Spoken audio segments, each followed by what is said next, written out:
All right, we are live now, and today we are going to be learning some of the laws of Chanukah. I've started this recently to study daily the Jewish laws of Judaism so that people can get a general idea of halacha, of Jewish law.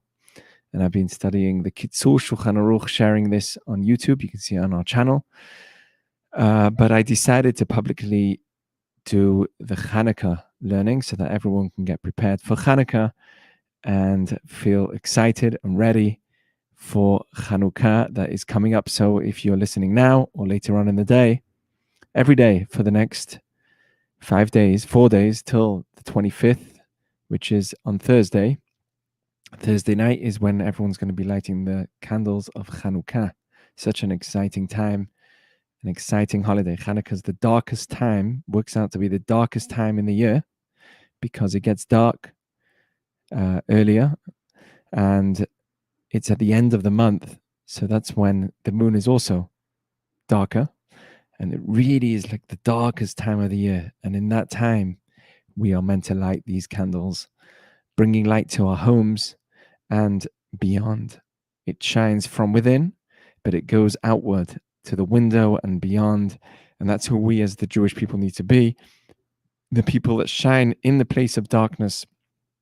Even in the place of darkness, when things don't go our way, shine beyond our own reality, our own space from those windows. So I want to start with the Kitzur Shulchan Aruch, which is the summary of Jewish law.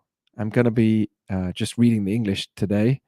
I normally do the Hebrew and then translate it, but I'm just going to translate the Hebrew directly into English so that you can come and follow with me the laws of Chanukah and have a general idea of what needs to be done for Chanukah, and to remind ourselves the beautiful idea of this holiday. So we all know that the story of Chanukah happened about 200 years BCE, before Common Era, and it was during the time, in the middle of the time of the Second Temple, Beit Sheni, the Second Temple, and the world was basically dominated by the Assyrian Greeks. They had a huge influence on the world, and we all know that they made terrible decrees on the Jewish people. They told us that we can't be religious anymore. They liked our Torah, but they wanted it for its wisdom, but they didn't want us. They didn't want to kill us as people, but they wanted to kill our commitment to Judaism. And they didn't allow us to study Torah. They didn't allow us to keep mitzvot. And the Jewish people had to do it privately from within their homes. And even that was very, very difficult. And we know that it wasn't just a short period of time. This was going on for a long time, that they were causing a lot of trouble for the Jewish people during the Second Temple. And they took our money. They took our daughters. We know that their leader of the Assyrian Greeks would have a rule that he had to sleep with any girl that was getting married. Before she would get married, she'd have to go to him first and sleep with him. So this was a terrible, terrible time, terrible decrees on a very holy people that were living in the times of the temple, where they were completely committed to God all the time. Just to understand what it meant to live during this time, they were wearing tefillin. Can you imagine wearing tefillin all day? I mean, Jews were completely immersed in spirituality. And here, during that time, they were going through terrible, terrible decrees from the Assyrian Greeks, and they managed to take over the temple. They broke it through. They made it impure, because there was during that time, part of our commitment to Hashem, part of our commitment to Judaism was that we had pure and impure things. We would, if anyone was contaminated, involved in the dead, or you had to be completely committed to Hashem. And if you were in any way contaminated, you'd have to go to the mikveh.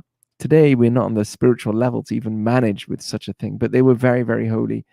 And they caused a lot of trouble for the Jewish people, a lot of pressure, until eventually Hashem saved us from their hands and took us out. The Chashmonai, the Kohanim, the leading Kohanim, which we all think were these strong Chashmonai, were these strong muscled men, but it wasn't of that sort at all. These were very thin, holy, spiritual, godly people. They were very great in terms of holiness, and they managed a small group of them, said, Mila Hashem Elai, who's going to fight for God? Come to me. And they fought against the Assyrian Greeks, and they saved the Jewish people, and they established a new king from the Kohanim, and the kingdom came back to the Jewish people, and it lasted for another 200 years until the destruction of the Second Temple. And from then on, a lot of things changed. We stopped having prophecy. We are still in, so to speak, that period, which is that was the last instituted Jewish holiday that we had, was Chanukah. And from then until today, we didn't really have an official holiday like Chanukah. So this is the holiday of lights for us as well. We are continuing this holiday of bringing light into the place of darkness in a time where the world is in chaos. Every year we light it and we think about what's going on in the year, and it's a very powerful message to us to remember that there's always light at the end of the tunnel. The Jewish people are here to stay, and this is the story. So when the Jewish people took over on their enemies, this was on the 25th of Kislev, which is going to be on Thursday. And the Jewish people managed to get in. They got back into the temple. And we all know they only found a small jug of oil. And it was pure because it had it was sealed and it didn't get open. So they knew it was pure and they could use it. And it was enough to only light for one day. And then they managed to light it for 8 days. And it was a miracle because they couldn't go and get more oils, more olives, which were pure, and it would take them at least another 8 days till they got it. And the one jug of oil that lasted for one day managed to help them all the way through this time. And because of this, our Chachamim, our rabbis of that generation, instituted 8 days where we celebrate on the 25th of Kislev, days of happiness and joy, days where we light the candles every evening at the entrance of a home, every single night of these 8 nights, to show and to reveal the miracle of this one jug that managed to last for 8 days. That's why it's called Chanukah. They rested on the 25th day, and that's what it says. This is the reason why it's called Chanukah. Ka is chaf hey. Chanu means to rest. So they rested on 25th from what? From their enemies. So we did have enemies, the Syrian Greeks. Now, the Syrian Greeks took over the world. They were a very powerful army. And because of this battle that the Jewish people fought against the Syrian Greeks, they eventually went away. They didn't continue to exist. A new nation came out, eventually the Romans, but they stopped to exist. So isn't that the greatest miracle, that we won a war? But that's not what we celebrate. We celebrate the spirituality because we know. What do we celebrate? We celebrate the miracle of the jug that lasted for 8 days. We don't celebrate the war that we won, because that's what we are as a people. We celebrate the miracle. We recognize that everything that happens is a miracle. And if we win a battle, it's not because we're stronger or better. It's because Hashem has helped us to win that battle. And we're only allowed to get into a battle if people come to kill you. That's a mitzvah. If somebody comes to kill you, you jump up to kill them. We don't go into war, but the only time we do is if those people come to go in war with us, they come to kill us. And this is why we have Chanukah. There's a mitzvah to have food on Chanukah in order to celebrate. Obviously, we always celebrate with food. And some would actually make a real meal. There are some, this is brought down in the Ben Ish Chai, that there would actually be meals officially set for Chanukah. And when it comes to Shabbat, they'll make extra food on Shabbat. So I don't know how you get extra food. I don't know about in my house, but they'd make extra food on Shabbat for Chanukah because it's such a great celebration that was happening.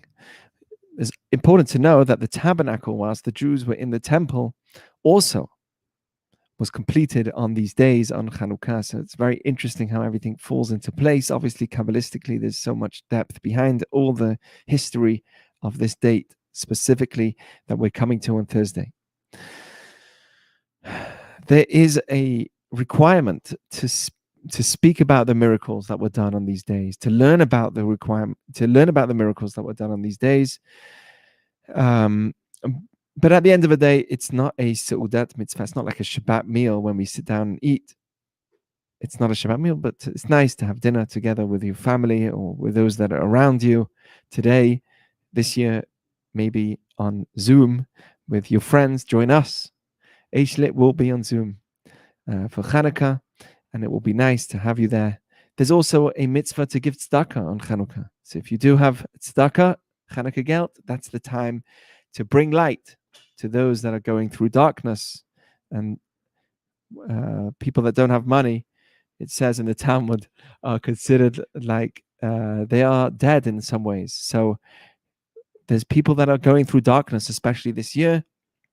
Give them light. We are giving out packages and food, and we are going to start doing lots and lots now that our baby has grown a little bit more. And we're excited for all of that. But give out, give light to others. That's how you give light to yourself. And this helps us fix our own problems, our own pgamei nafsho, it says it here in the Kitzur Shulchan Aruch, our own mistakes. We fix our own faults through tzedakah. Also, it's a time to study Torah and strengthen that which they try to take away from us. Oh, you try and take away our Judaism. I'm going to be a bit more Jewish because of that. So this is a time also to strengthen our study of Torah and our learning and involvement in Judaism. So all those out there that are listening, it's time to get more involved. Call me, call Shira, and have some one-on-ones. Join our programs this week because we have so much going on and we can't wait to have you joining. So that was the first of the Kitzur Shulchan Aruch on Chanukah. This is in chapter 139. You can search this, go on Sefaria. Kitzur Shulchan Aruch 139, chapter 139, the laws of Chanukah, the summary of the laws of Chanukah, and bringing Sephardic and Ashkenazic customs. So both Sephardic and Ashkenazic can join and listen to the laws of Chanukah. We'll continue just a bit more. We know that on Chanukah we don't fast at all. We don't mourn for those that passed. No eulogy. This is a very holy time in terms of how we relate to this holiday, and we do not have any tachanun, prayers of sadness or begging or of things that we want. It's a time of happiness and bliss, and we are meant to treat it that way, bringing light into the world. So no fasting on Chanukah for those that need to, or according to Jewish law, or for those that are mourning or are having a memory for those that are lost. This is a time where we memorize them by doing mitzvot, and that is the best way to connect.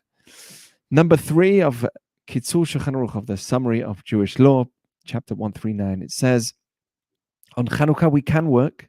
However, the mitzvah to not work is actually stronger for the women. This holiday is a stronger holiday for the Jewish women. And as long as those candles are lit, women should be strict with themselves and not work, because the reason for this is because the decree of Chanukah was against women. And we all know, like I said before, Hegemon, that was the name, he would force every woman before she got married to sleep with him. Can you imagine what a cruel king this was? But his decree was any unmarried woman has to sleep with him before they get married. Terrible decree on all the Jewish women. So in order to celebrate our freedom, the freedom of oppression, you can call it that for sure, It's an extra mitzvah for the women. This holiday is specifically extra strong for women because the miracle was for them, and a miracle was done by a woman, the daughter of Yochanan, Kohen Gadol, the daughter of Yochanan, the great king. She was a very beautiful woman, and the king, this terrible Hegemon king, forced her to sleep with him and brought her in, and she agreed. It was a big joy for him, the daughter of the great priest of the Jewish people. And we know that she cooked him lots of milky foods and wine, and she got him drunk and took off with his head. She killed him, brought it back to Jerusalem, and she showed it to the leader of the army, the head of the army of the Assyrian Greek army. And when they saw that, they fled. They realized they have lost the battle, and that was the end of the Assyrian Greeks and their rulership. So they actually were saved by a woman. She went to Hegemon, got him drunk, and killed him, and saved the entire Jewish people. It says, "B'zchut nashim nigalu, u'b'zchut nashim atidim ligael." In the merit of women, we've been redeemed in the past, and in the merit of women, we will be redeemed in the future. They are the ones that keep us strong, and especially on this holiday. So therefore, there is also a custom, because of this miracle that she did, the daughter of Yochanan Kohen Gadol. Because of this miracle, we eat milky foods on Chanukah and oily foods because of the miracle of oil, but mainly milky food too. So don't forget to dip those latkes in that cheesy American cheese or whatever it is that you put in it. We never had this custom, but eat milky stuff. It's good for this holiday. Get some good feta cheese from Trader Joe's, wherever else you get it from. So let's continue. We know that all oils are kosher for Chanukah. You do not have to specifically use olive oil, but the best is to use olive oil because that was where the miracle happened. It happened with pure olive oil. And if it's not found, it's a time where it's hard to get it, then other oils are better. And the ones that make a pure flame are the best. Or even candles that make a pure flame are the best. Now, be careful. Make sure if you are using a candle, don't use those thin birthday candles that only last for 5 minutes. That is not a kosher candle to use. It has to be something that will at least last for half an hour. Even if it blows out by mistake within the first minute of lighting, it has to light. It has to be able to light for at least half an hour. So you could use wax candles too, which give a very clean light, distinguished light, so everyone could see what day of the holiday this is. We want to celebrate how many days they are, and each day has a different candle. So that should be number one. Make sure that the candles are not next to each other. They are separated from each other. So the first day, you'll have one candle and the shamash, the main candle. The second day, you'll have two and the shamash. But make sure that those candles are not touching each other, because if they do, it comes what we call like an avuka, which means like Havdalah candle, where they come like one big flame. And that's not trying to portray the message of Chanukah, which is where each candle was separate. A person should make sure to use candles that are not used for idol worship or for other things.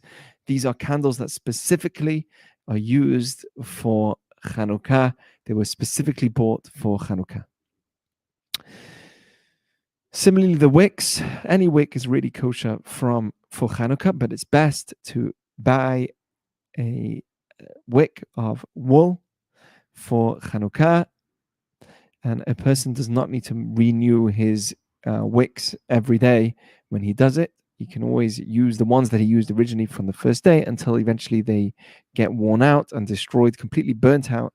Then obviously you will have to change a new one. One last thing, if you do light your candle with a menorah, make sure that your Chanukah, that your menorah that you're using is best to not use a one made out of clay, because they come old, they come Today, the clay is painted and it looks nice, but still, if you use it directly with the clay itself, the oil gets dirty on it and it's hard to clean and it doesn't look presentable. The best and the most beautiful menorah is to get a metal one of silver. That's called a hidul mitzvah, beautifying the mitzvah. Ze eli ve'anveu. It says in Az Yashir, this is for God, and I'm going to make it beautiful. I'm going to get the most beautiful thing. I remember going in Jerusalem to one of the poorest homes that I've ever seen. Big family in a small home, and they invited me for Shabbat. But I'll never forget their Shabbat candles, beautiful silver Shabbat candles.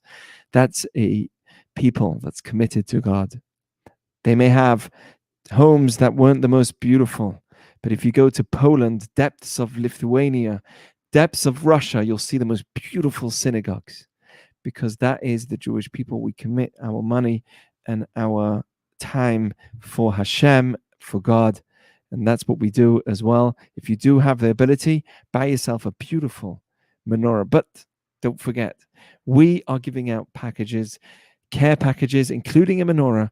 So please join us in getting our packages that we will be giving out. We're very excited to do that. There's a sign up on our site. I'm sure anyone who's watching can find it. And that's it for today. So thank you for listening. If you listen later, I hope you enjoyed. That was awesome.